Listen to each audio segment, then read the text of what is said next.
Hey friends, Nicole here, and today I want to talk about something that is more than a bit of a bummer, but is a massively neglected, maybe even taboo infertility topic which needs to change. I want to talk about failed cycles and months and negative pregnancy test news because the inattention, not to mention misinformation on this subject, hurts women and human beings like you, which is not okay. So today we're going to talk all about why cycles fail and how to think about and process and move forward in a healthier headspace if and when they do.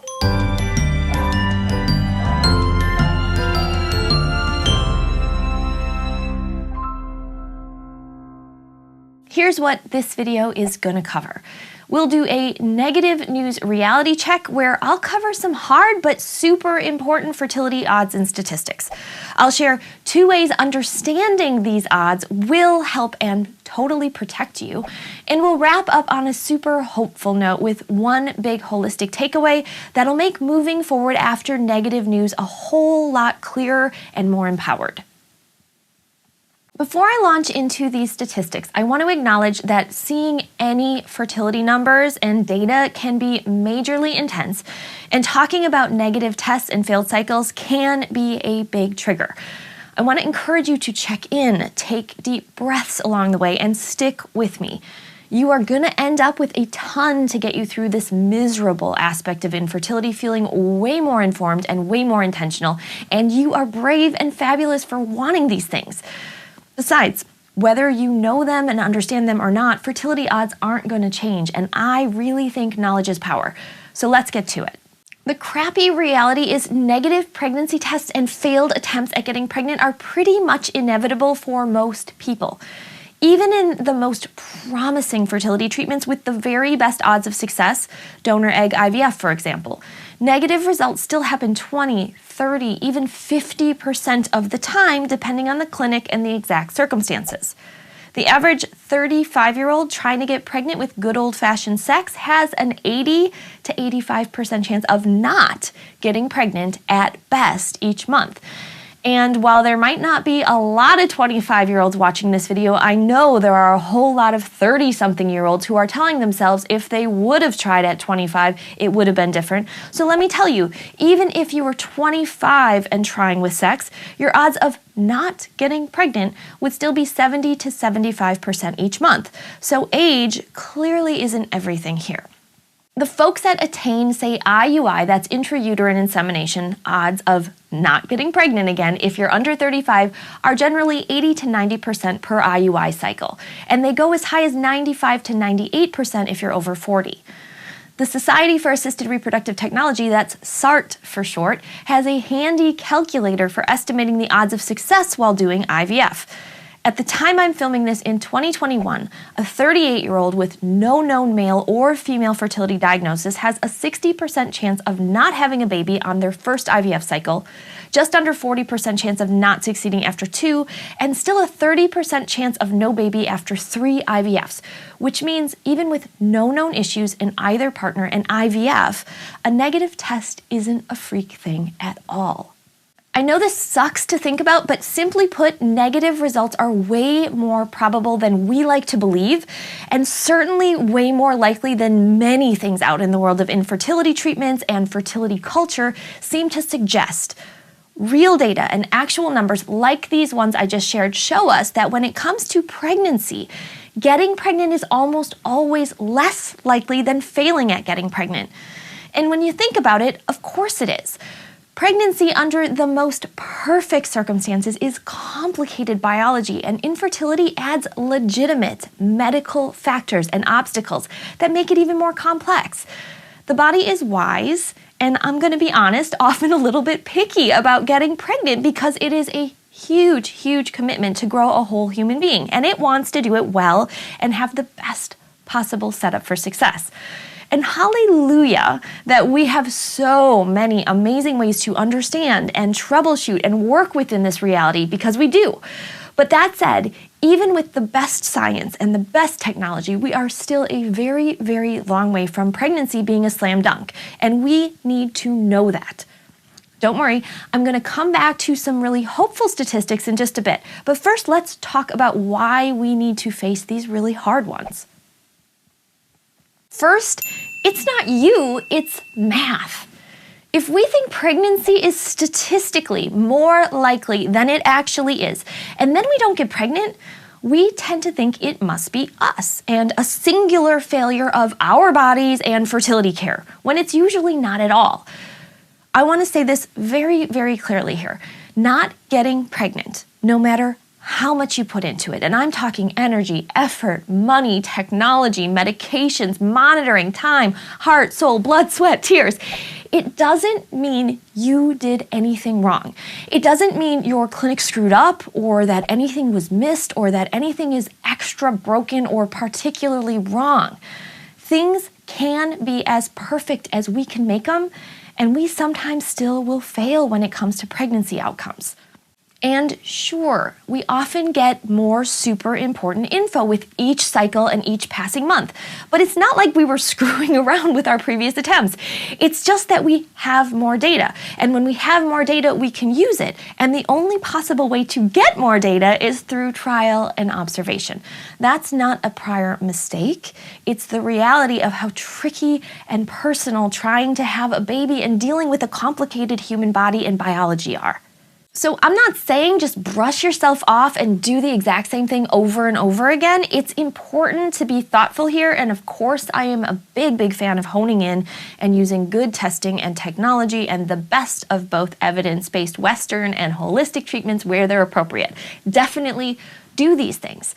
And in a quick side note, IVF labs and IUI monitoring are really crucial in both of these types of cycles. I cover this more in the Baby You Want program, so make sure you choose the best clinic that you can and get the right care. But assuming that however you're trying, with sex, IUI, IVF, you're doing everything right, perfect cycles do sometimes still fail. And we will suffer less when we accept that it's not us, it's math. Second, if it ain't broke, hooray! Understanding fertility odds can totally keep you from making desperate and potentially misguided and harmful choices, which is huge.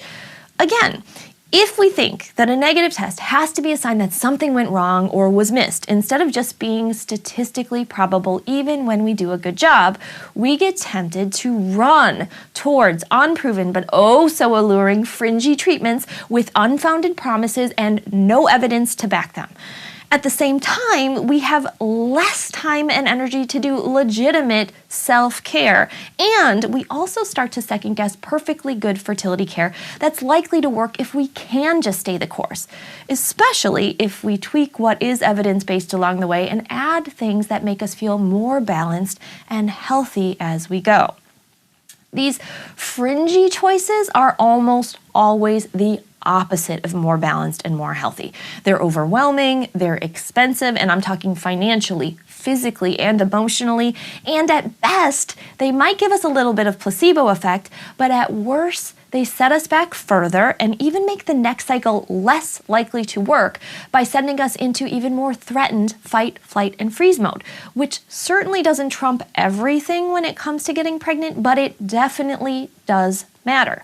Not to mention, it sucks to hang out in month after month after month. So come back to understanding the odds. Stick with solid self-care that actually feels good. I'm talking about unsexy but powerful things like getting enough sleep or improving your sleep, setting good boundaries, eating moderately and joyfully, maintaining your mental health and relationships, and know that this is the best path forward on every single possible level.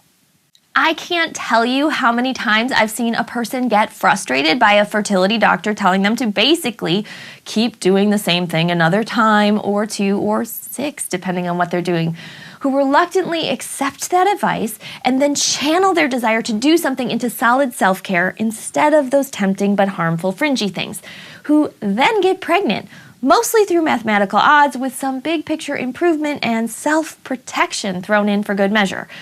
Which brings me full circle back to some good fertility statistics. If you're trying with sex, did you know that 9 out of 10 couples, that's 90%, will get pregnant having regular sex within 18 months? And that is a general population statistic, which means that some of those people were bound to have PCOS and endometriosis and slightly less ideal sperm counts. With IUI, Attain also tells us that within 3 to 6 cycles, there's an overall success rate of about 80%. And even with IVF, although I know that cost can be massively limiting here, especially when it comes to doing transfers, sometimes you really just need to do it a few times. And for every story I could tell you about big picture balance and patience paying off, I could also tell you a story of someone who jumped ship and tried something extreme and fringy and really sexy, who then still didn't get pregnant.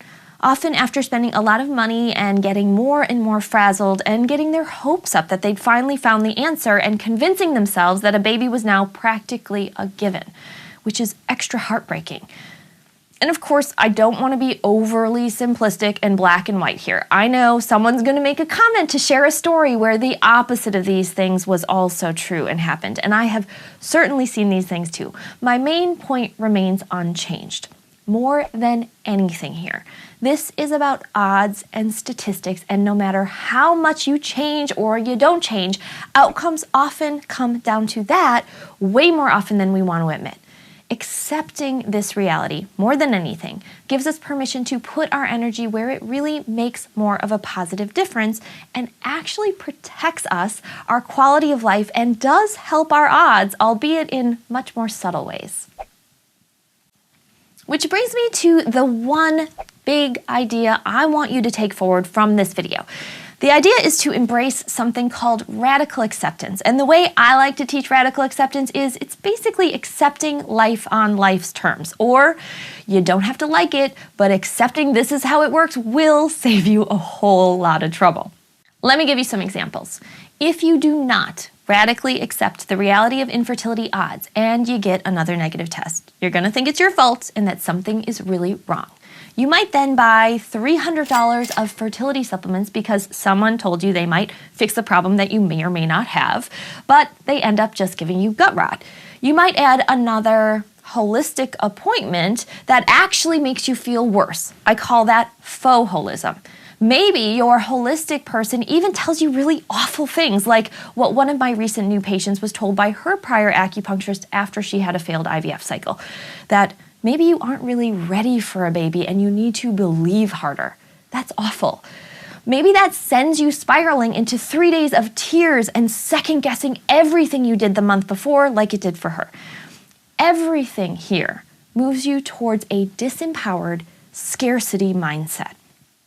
But with radical acceptance, you start to see another negative month as the insanely hard but realistic truth of the not at all effort-based or fair world of complicated biology and infertility. That clarity can lead you to compassionately assess whether there's changes to be made or not, to be patient and kind and gentle to yourself as you grieve how it is to land on the crappy side of these statistics, and also permission to channel all your very human and totally understandable desire to control something into making those solid self-care choices like resting and nourishing and breathing and so much more. You will have a strange sort of peace here that'll allow you to move into a more whole, balanced, abundance mindset. How you feel going into the next month in each of these headspaces is radically different. How ready your body feels to take that leap into pregnancy in each of these mindsets is radically different. And this isn't just about getting pregnant either. How ready you are to face the stress of that pregnancy and the unknown of birth and the intensity of being a parent from each of these two different mindsets is radically different too. This reframe is the difference between abundance and feeling whole and scarcity and feeling broken. You might even want to create your own little mantra around these ideas. You might do something like, I release what I cannot control and I feel the space it creates. Or I choose to put my energy where it protects me. If you get a negative test, come back to these ideas and they will serve you. So here's what we just covered. We did a negative news reality check. It's not so much if, but how many cycles in most cases. 2 ways understanding fertility odds will protect you. You won't have to believe a negative test is a personal failure anymore, and you'll make way better choices as you move forward with that knowledge. And we finished with one big holistic idea for moving forward after a failed month or cycle. Use radical acceptance, accept life on life's terms whether you like it or not, and then channel your energy into things that serve you, and you will be better equipped for whatever comes next. I hope you will choose self-love, choose self-care, choose moderation and big picture balance and mind-body care and protection here. You won't regret these things. They don't guarantee a baby because nothing can, but they will help your odds. Plus, it just feels way better. If you like this approach and want to learn more, I would love to invite you to check out and join the Baby You Want online program. It is all about cultivating more abundance and clarity and leaving behind the scarcity and overwhelm of the typical path of infertility.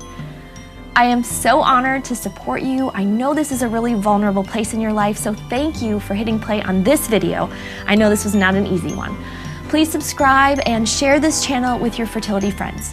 I just know these ideas are going to serve you, even if your next test is positive, and I so hope that it is.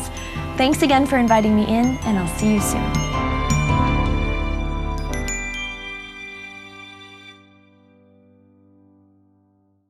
That was a weird but. And channel their desire to do something into salad self-care. Having regular sex, just plain old mission style.